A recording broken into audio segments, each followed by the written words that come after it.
Pure Financial Advisors, a registered investment advisor. This show does not intend to provide personalized investment advice through this broadcast and does not represent that the securities or services discussed are suitable for any investor. Investors are advised not to rely on any information contained in the broadcast in the process of making a full informed investment decision. This is Your Money, Your Wealth on Talk Radio 760 KFMB. Now, here's Joe Anderson and Big Al Clopine. Hey, welcome back to the show. Show's called Your Money, Your Wealth. Joe Anderson, Big Al, Clopine hanging out here. Hour 2 coming at you. We're talking about retirement reform. And there's some different things that are coming down, potentially, that could affect you. If you're just joining the show, Social Security taxation. They're thinking about bumping up the Social Security tax at 6.2. They want to get it to about 6.7. Right now, there's a cap on earnings to $118,500. In the next 4 years, they want to get that up to $195,000. So for those of you that are making over that 118 to 200,000, expect a lot more taxes coming out of your paycheck. Then they're also looking at capping the spousal benefit. So for those of you that don't understand what the spousal benefit is, just you could take your benefit or your spouse's or half your spouse's, whichever's larger. And so now they're looking at capping that to about $186, right? $863. $843. Whatever. I don't have it in front of me. Give or take. Give or take a couple of bucks. They're reducing it. The maximum spousal benefit right now is $1,320. So because that's the max benefit. In other words, if you get the absolute maximum, if your spouse has the maximum So if benefit, you made the most, if you capped out, right, Every of year. your Social Security benefits, the most that you can possibly get out of the Social Security system at full retirement age is about $30,000. Yeah, and it comes out to $2,639 per month. Per month. Yes. So the spousal benefit would be half that, Right. which is what? $1,300. Yeah. And so they're saying, no, we're going to reduce that. The maximum cap would be $843, and that's by 2022. By the way, if you want to know what we're talking about, the Bipartisan Policy Center, 19 high-profile people from academia, politics, investment worlds have been putting together their suggestions for shoring up retirement, including Social Security. They came up with a 146-page report. And so we just talked about Social Security. They also are talking about limiting mortgage interest and making things like home equity loans and second mortgages and pulling cash out for refinances and mortgages on like second trust deeds non-deductible. So we'll have to see about that. And then this is one they've been talking about for a while, Joe, which is increasing or saying that you can have only a certain amount in your retirement accounts. Remember before, for the budget proposals the last few years, they wanted to cap it at somewhere around $2.5 million because they based it upon the defined benefit. Yeah, defined benefit plan benefit. Anyway, so now what they're saying is defined benefit. Benefit. It's nonsense. Go back to the podcast, hour 1. I was a lot tighter. There was something about the defined benefit. Anyway, $10 million. They're saying they can't have any more in your IRA. So what they're calling it the Romney plan because what Mitt had, I don't know what, $100 million in his retirement account, something like that. Well, he got bad advice. Well, he did get bad advice. Because, all right, so here's what happened. Explain that, because I think a lot of people don't realize that. So Mitt Romney, with his company, right, Bain Capital, yes, is that, all right, well, so he had company stock inside his retirement account. And so that stock went up thousands of %, right?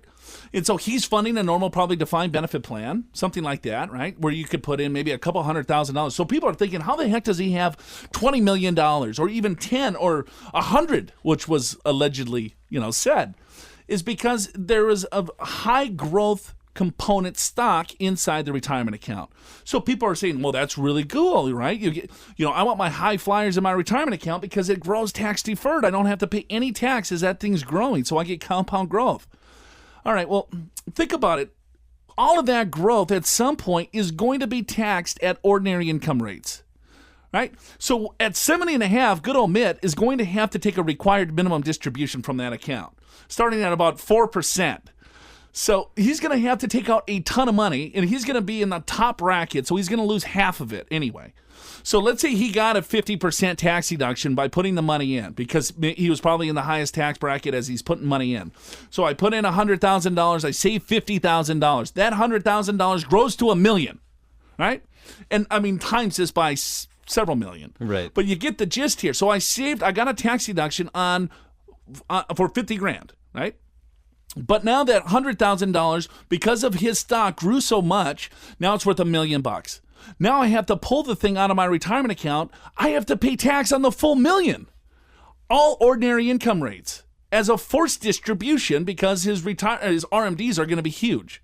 So he's going to lose half of the growth as well.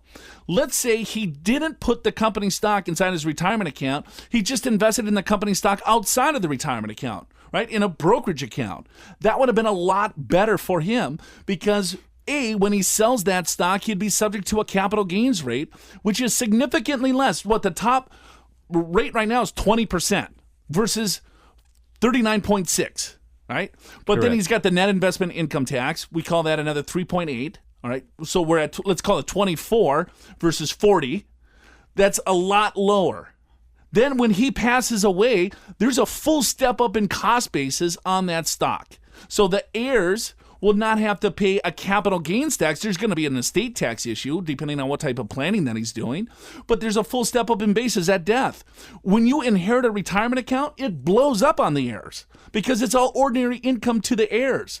Right now, there's a stretch IRA, which the non-spouse beneficiary can take out a required distribution based on their life expectancy.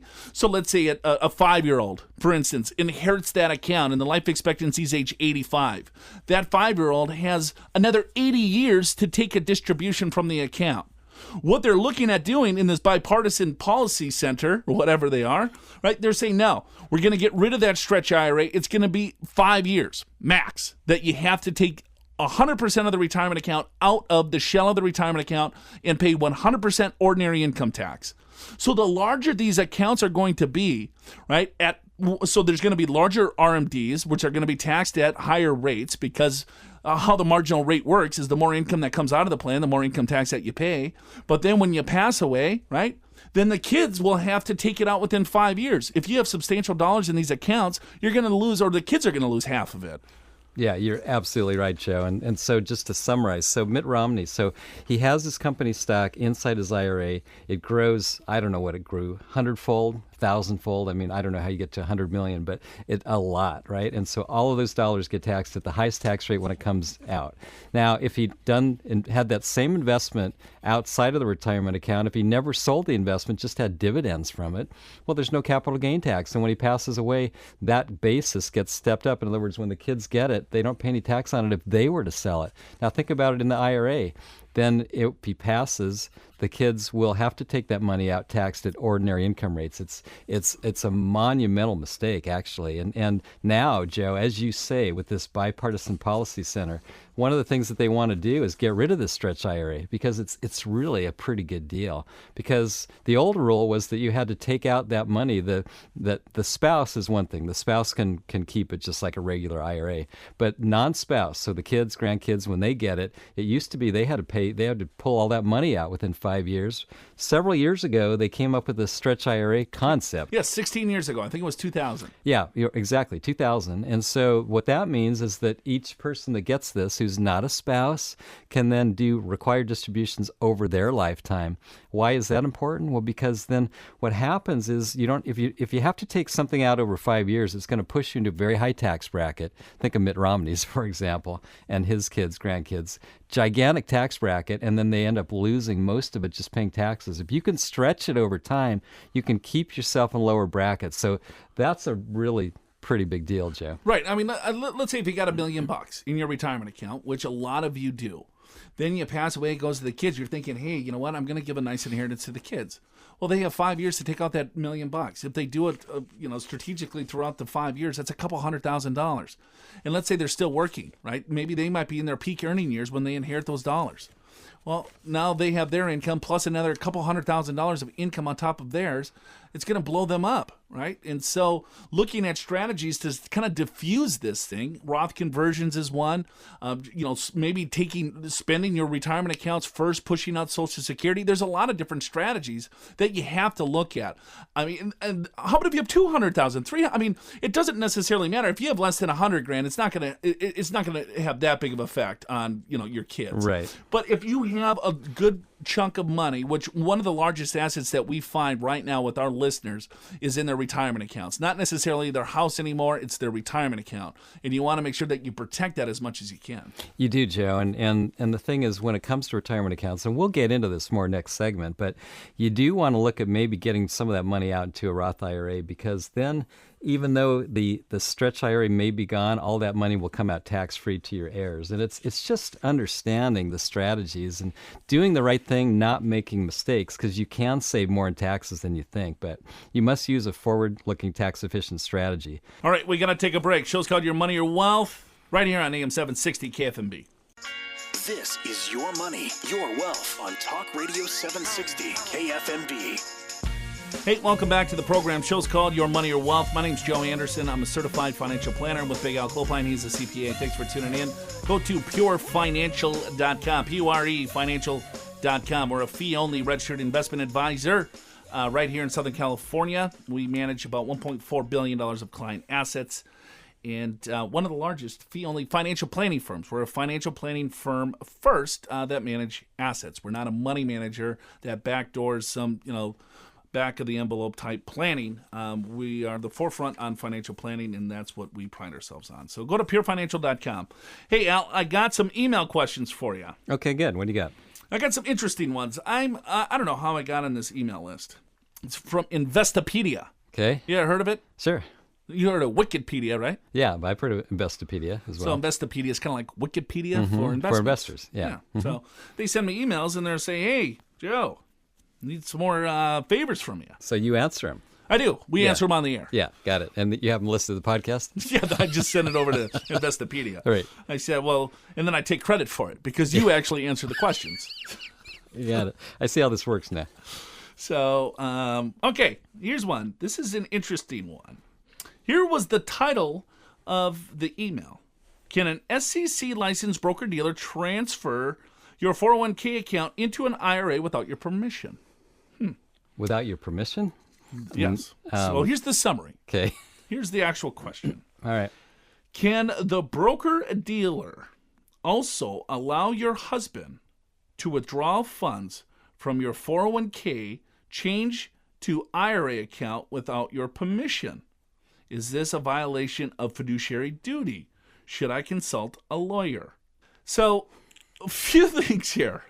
I'm just going to take a deep dive. All right. And kind of figure out what the backstory is. So, it sounds like an individual. So we'll call it the wife. The wife had a 401k. So she's working. She's got a 401k. And then all of a sudden the 401k went to an IRA. Yes. Then the husband authorized it. And then all of a sudden the IRA is now being having withdrawals taken from it by the husband. Got it. Okay. And is this true? Should I consult a lawyer? Yes, consult a lawyer. Well, ask your husband first what the heck's going on. Yeah, right. But all right, so here's I think something that people don't understand. A 401k, an IRA, a 403b, a TSP, a 450, a defined contribution plan. Your retirement accounts are separate property. Yeah, they're your assets. They're your solely. Yes, they're your. It's in your name. There's no such thing as a joint retirement account. Right, and so your husband has rights to beneficiary. You have to die. You have to die, right? Right. But before that, it's all you. No one else can get that money. Right. He can't even look at the account without your permission. Correct. So let's say you have an IRA, your husband has an IRA, and you have a joint brokerage account, and it's all at one custodian.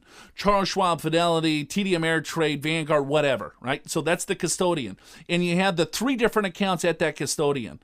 The custodian, by law, cannot share all 3 accounts with one user. So if I'm looking at my account and I'm married and my wife has her IRA, I log into my login, I'm only going to be able to see my IRA in the joint account.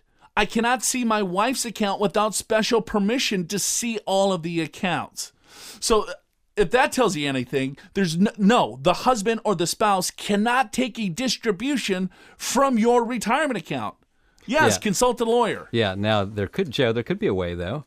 Let's say the wife, unless there's a financial power of attorney. Right, that's what I was going to say. The wife granted a fully encompassing financial power of attorney that grants the husband right to do that. Right. So then you got to be careful on what type of financial power of attorney that you have. You is bet. it a general power or is it springing? Yes. Yeah. Right. So general, you're giving that individual general power of attorney at any time, whereas springing power of attorney is that you have to be incapacitated.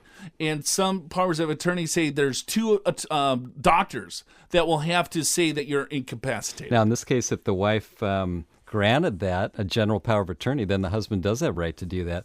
Now, if the wife did not grant that and the husband fraudulently created one and forged her signature, yeah, that's attorney. Yep, fraud. Yes.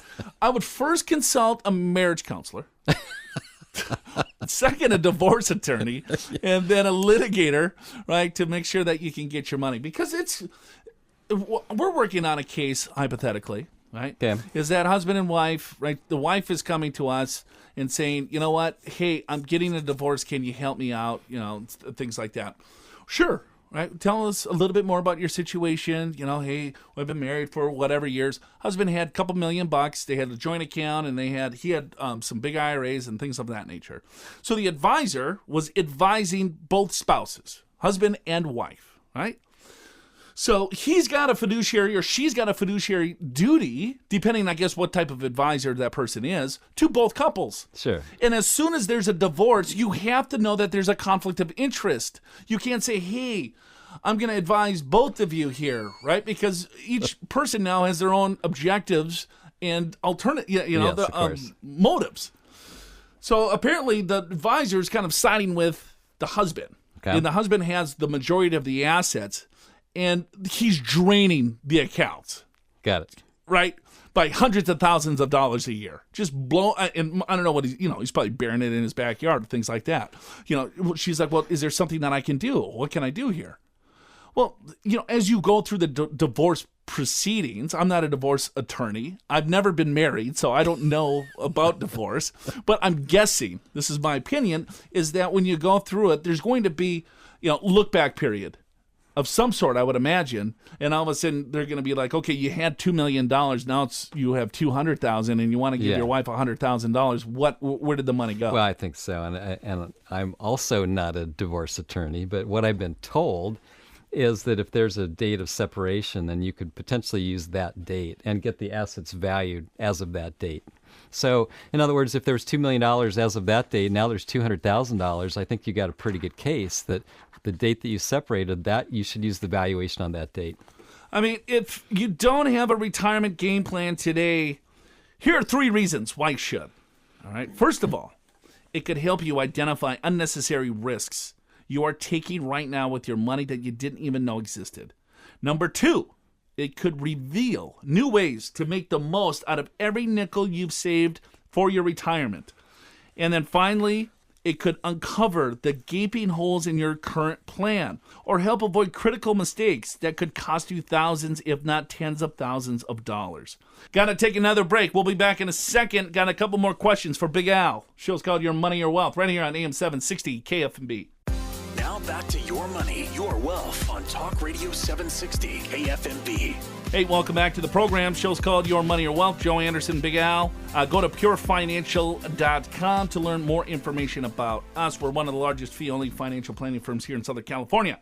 Manage $1.4 billion of client assets, about 1,600 clients. Here's a question for you, Alan. Okay. This is from Investopedia. Okay. All right. This is kind of a long one here. I'm 47 years old. I have around $100,000 in a traditional IRA. I haven't contributed anything in that account for a long time. My current job offers a 457 and a 401A plan, which I tried to contribute to every paycheck. Should I transfer my traditional IRA funds to my job's 401A or 457 account? What are the tax consequences of that transfer? Should I just keep my traditional IRA and use it until I retire? If I transfer that money to a 457 or 401A account, should I do it in a one-time transfer or installment transfers in 5 years or so? for less of a tax penalty? Got it. So that's the question. Wow, that is pretty involved. Okay, well, it's pros and cons, right? Yeah, you can keep your IRA separate as you have been for year after year, and you can start a new 457 and 401A plan at your new employer. There's no reason to roll the IRA in the plan. I will give you an advantage in just a second. But let's say you decide to keep it separate. There are advantages to that. Probably the main one, I would say, is you have more investment choices when it's in an IRA. 457 plan, 401A, you're going to be limited to the investment choices that are in that plan. With an IRA, you've got the whole universe of options available. And some options are very good options, like Vanguard funds, for example, index funds, ETFs, and other custodians and companies, mutual fund companies as well, have very low-cost investments, and that can be a really, really good way to go. I will give you a reason why you might want to roll it into the 401A. Well, hold on a second, because a 401A is probably an after-tax plan. So it depends. I don't know where this person, he probably works for a hospital. He could work for the government. And so a couple of different things with IRAs. If it's a traditional IRA, I don't know if it was a non-deductible IRA plan, if he made deductions from it. Was it a 401k plan? It doesn't say here. Yeah, was right. So if it's just a traditional IRA, he may not even be able to move that money into the 457 plan, because a 457 plan is a deferred comp plan. Oh, I agree. But right? But a 401A can be different. But a 401A plan is also a supplemental plan for that employer. It's not a 401k, yes. Right? So with IRAs, you can basically, in most cases, always move that to the 401k plan. But a 401A might be an after-tax plan. It might be a plan where they had to elect to put money in there where they're giving them the match. And if you never elected to put in the 401A plan, you can't put any money in there. Mm-hmm. So it's complex. It has to depend on the rules. True. One benefit of the 457 plan is that you can take that money out at any age. So that's a huge benefit. But I don't think he can, without looking at the plan document, I don't think he probably could even move the money into the 457 or 401A. Okay. Well, let's say, just for argument's sake, he can. Okay. There's a reason to roll the IRA into the plan that would allow it, if it does. And that is if you don't have any other IRAs, and if you and your spouse, or if you're single, if your income is at a certain level where it's too high to do a Roth contribution, if you don't have any IRAs, you can do what's called a backdoor Roth contribution. In other words, you can put money into an IRA, a non-deductible IRA, and then you can turn right around and convert it. Okay, and when you convert it, there's no tax to pay because you didn't get a deduction in the first place. So that would be the advantage if it's available. I think, Joe, I've seen some plans where you can do this, but you're right, it's very complicated, and every plan is different. Right, so it's the plan document that matters. You have to go back to the plan. But I would say, there's so many things we don't know, right? We have to ask a lot of follow-up questions to know what would be the recommendation. But like I said, there's pros and cons on either one. So here's another thing that he asked is that should I do this, or she asked, should I do this in one-time transfer, installment transfers? So it doesn't matter because this is a tax-free transaction, assuming that you can put the money into the plan. Yeah, that's important to know. If we're assuming that he can, right? Yeah. And that's a huge assumption because I don't think he can. Okay. But you would just move it all in one fair swoop. It's a tax-free transaction. So it's not like you're chipping away at it and paying tax to put it into the plan. You just do a custodial transfer right into that plan. That would be tax-free. So you would do 100% of it at once. Yeah, there's no reason not to. Because, exactly. There is no penalty. There's no tax to pay. So, right. If you're going to do this, you would do it in a lump sum. As you say, Joe, if you can do it. Here's another one for you, bud. Okay. I've read about the presidential election cycle, and I'm curious as to what actions I should be taking in terms of my asset allocation. When should I take those actions? How conservative would you recommend I become prior to the election? What are the most effective portfolio management strategies you would recommend in order to maintain or at least mitigate risk? I'm a small-time investor. I work with a small amount in an online brokerage account, as well as accounts with companies such as Acorns and Betterment. I do have the ease and benefit of diversifying risk away, referring to the modern portfolio theory. Interesting. Well, I will say recent history. Let's go back to 2012. And we had a concern that President Obama was actually going to be reelected. And we had the fiscal cliff looming. In other words, tax rates were going to go up and forced government reduction in spending. This was going to be in 2013. And we had the downgrade of the S&P downgraded the United States Treasury, the T-bills. So we had all these things going on at one time. A lot of people got out of the market because there was just what seemed to be too much risk. Well, of course, those that did, the stock market absolutely zoomed at that point.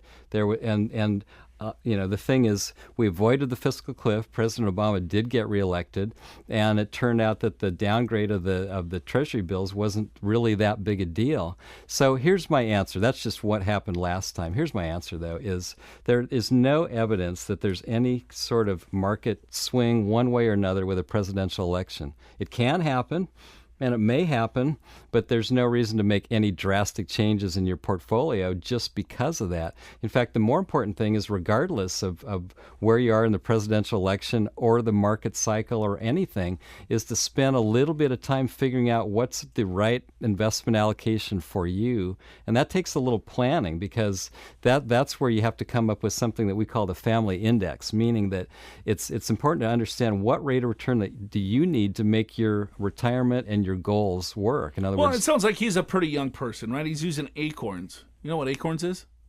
Gosh, I've heard about it. I don't know what it is. I mean, it's like, you ever... Is that a money management software? No, it's like... Or is that a robo-advisor? If you ever have, you take your jar of pennies, and you go somewhere and you deposit the pennies, and then you get your... it's like you take the loose change and things like that. Oh, it's a loose change thing. Kind of. I mean, it's for very small dollar like figures, that, where you got a couple of bucks or $100 bucks. And you mentioned Betterment, which is a robo-advisor. Right, for very small, like minimums. Right? Yeah, and robo-advisor, by the way, that's an online service that will help you allocate your investments. Right. Yeah. And so it sounds like he doesn't, or she doesn't have significant wealth. So that's the problem, where it's like, all right, well, let me get in, let me get out. So if you're young and you have time, what you want to do is you want to be patient. You want to have the strategy. I mean, if you're in your 20s and 30s, I would have probably 100% equity portfolio, and I would pick a fund that has, fully diversified, total stock market index fund, something like that. And then there you go. You're good until you start accumulating, I think, a little bit more wealth. And don't look at it. Don't watch it every day. Right.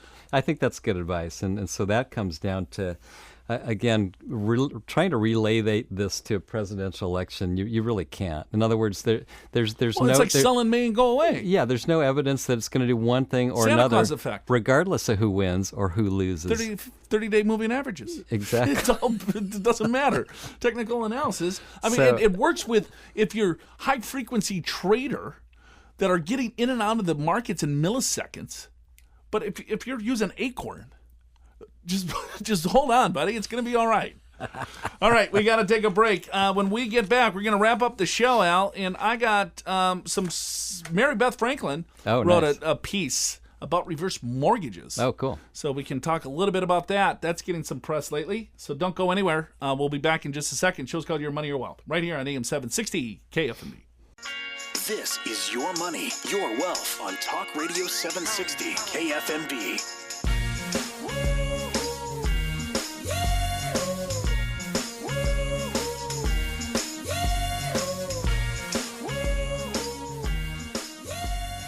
Hey, welcome back to the show. Show's called Your Money, Your Wealth. Joe Anderson here, certified financial planner. Big Al Clopine, he is a CPA. Thanks for tuning in. Wrapping things up.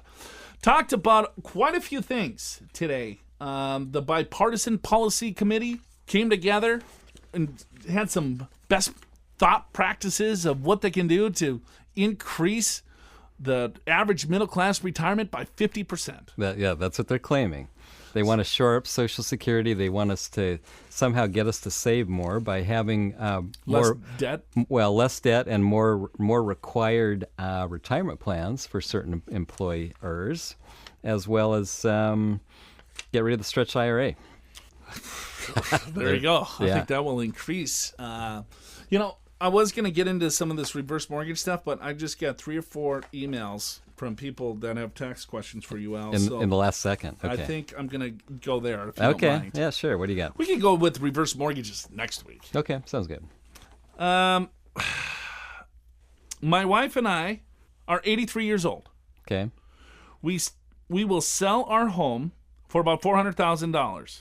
Okay. Will we pay capital gains tax when moving to an apartment for $2,500 a month? Okay, the answer is no. I don't even care if you spend $1 to buy the home. The total gain is defined as whatever you sold the home for minus what you bought it for plus improvements. That's going to be less than $500,000, married couple. I'm presuming you've lived in it 2 out of the last 5 years. As long as that's true, there's no tax to be paid. It's called a Section 121 exclusion. And interestingly enough, Joe, it's available every 2 years. A lot of people think it's a once-in-a-lifetime thing because the old rules 30 years ago, there was a once-in-a-lifetime exclusion. Right. Oh, is that like 15, 16 years ago? Yeah, more than that. 20 plus. Years ago. Yeah, and that was a $125,000 once-in-a-lifetime exclusion. We still get asked that question. I mean, every few weeks. Right. Isn't it a once-in-a-lifetime exclusion? No, the $500,000 exclusion, married couple, every 2 years. And if you're single, just divide that by 2. It's $250,000. Question for you then. All right, so this couple, 83 years of age. Yeah. All right. So let's say one spouse dies. Okay. Okay. How long can they get the $500,000 exclusion versus the $250,000? That's a good question. So typically, it's just within that same tax year. So if let's say because you'll file a joint tax return in the year. But don't you get the following year as well, a joint or no? I don't think so. No. It's you get 2 more years after the year of death if you have kids, if you have dependents, right? But if you don't have dependents, then it's just that one tax year. But usually it doesn't matter, Joe, because in California, when one spouse dies, the other spouse gets a full step up in basis, and so there is no gain anyway on a sale. That's why we call him Big Al. How about that, huh? Yeah. See, he wasn't 100% on that, but he came back with this is why. It didn't matter anyway if I didn't know this because I know this, and this is fact. Yes. Okay. It's June. And I have not taken my RMD, my required minimum distribution. Okay. Should I let the funds grow until end of year or take average withdrawals until the end of the year? I could care less. Personal choice is my answer. As long as you do it by December 31st. You don't think it makes more sense to take it out at the end of the year versus the beginning? This is assuming, I guess we got to ask some questions here. Does he need the income or she need the income? Well, if you want to get into supreme detail, I would take it out earlier rather than later because assuming that the account is going to grow over time, you'd rather get it out of the account because you don't want the growth in the IRA. You want it outside of the IRA, which will be subject to capital gains taxes. But you could also argue the other. You could say, well, here, all of that growth could continue to grow tax deferred for you. You could argue that, but then you're just only going to take a required distribution based on 1231, the previous year's account balance. Right. Yeah. But then the following year, your RMD's it's higher because you have more growth in there. Because you have more money in the account. I think if you run the numbers, you're in worse shape. The truth is, we're talking nickels. Well, I mean, if this is Mitt Romney, yeah, true. If it's Mitt, we might have some different advice for you. True. Okay, all right. Here's one last one. Okay. Should I take money out of my annuity to pay for my house? Is kind of what the title says. So, the individual, I'm 69 years old. Okay. My husband is 71 years old. Okay. We cannot afford the note on our home with our retirement income. We have 2 annuities, one for $300,000, one for $600,000. Both are about 3 to 6 years old. I want to know if I cash in the $300,000 annuity, what kind of penalties and taxes will I have to pay? Good question. Well, I guess first question is the annuity in a retirement account is it qualified or not? If it's in a retirement account, every dollar that you pull out is fully taxable. So you would only net about $150. Yeah, so you would get a lot less than you thought. And if it's a non-qualified, if it's outside of a retirement account, any growth inside that annuity is going to be taxed at ordinary income rates. Let's say you invested $250,000, now it's worth $300,000, for example. So $50,000 of gain, that would all be taxed at ordinary income. So that's the first thing you got to think about. And the second thing, or actually simultaneously, is what the surrender is.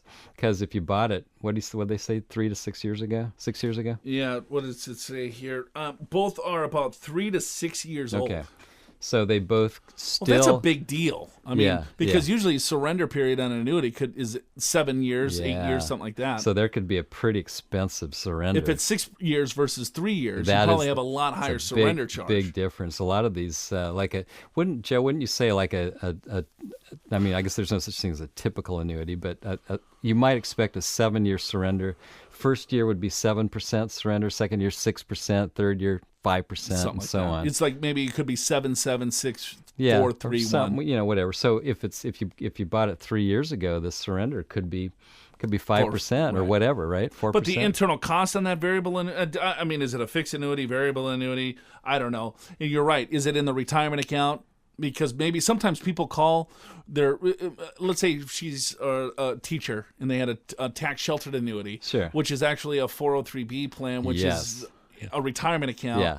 which everything would come out as ordinary income. Right. But if she bought it 3 or 6 years ago, all right, so there can't be that much gain in the overall account. Yeah, So probably then not. the taxation is only going to be on the gain and the penalty is only going to be on the gain. So depends on what the gain is, right? Yeah, and But the- there's no penalty in a sense. The surrender charge would be on the full account balance. Yeah, exactly. The surrender, you got to look at that. But then sometimes you like, let's say your surrender charge is 4%, but the annual internal fees are 4 or 5%. It's like, So- well, what's the difference? Let's just rip the Band-Aid off and get the pain over with. Right. Yeah, you just Yeah. take it out. You're paying that regardless. Yeah, and so I might say if there's very little surrender or no surrender, if there's not much of a tax consequence, if it's outside a retirement account, if the annuity doesn't really have that much of a great rate of return, yeah, I'd cash that out and pay off the home mortgage. Why not? Here's what I would say. I'd move. You can't afford it, then move, right? Or you do this. You're like, all right, your current income is not being able to afford the payment. You have $900,000. So then you take a look at the $900,000, and can that $900,000 create more income than you're currently generating? It doesn't sound like they're taking any income from Yeah. the $900,000. Yeah, in other words, so you- instead of taking the full $300,000 out to pay the mortgage off, you create an income stream from the $900,000, right, to pay the additional, to create more income to satisfy your lifestyle. Yeah, exactly. And you're 69, your husband's 70, right? So you got 20 years, $900,000. You pull out $50,000 a year. Is that going to be enough to pay? If that's not enough, then sell the home, downsize. Or don't do anything, get a reverse mortgage. You could do that too. There's Maybe all we'll kinds talk of more choices. about that next week. But yeah, well, at 69 and 71, it depends on what the mortgage is. Yeah, I mean, there's a lot we don't know. Right, and we don't know their goals, so they want to take that money and give it to their. It's hard to answer questions like this when, I mean, we know about 10% of what we need to know. Well, we can talk in generalities. Yeah, right. All right, that's it, bud. You got anything else? No, that's it for me too. All right. Hey, go to our website if you like. If you want more information about our firm, go to purefinancial.com, purefinancial.com. Do me a favor. Go to our podcast on iTunes, Your Money or Wealth. You can subscribe right there, and our podcast will come to your iPhone, smartphone, iPad, computer, whatever. Boom, automatically downloaded weekly for you. So then you can just hit play and listen to it anytime you'd like. If you like the show, tell us you like the show. Write a little review. If not, tell us you hate it. That's fine too. We're just a transparent firm. Usually, I love Big Al. Anderson's kind of a... Yeah. I love Big Al and George. Yeah, right. All right, that's it for us. For Big Al Clopine, I'm Joe Anderson. Show's called Your Money or Wealth. Have a wonderful weekend, everyone. We'll see you next week.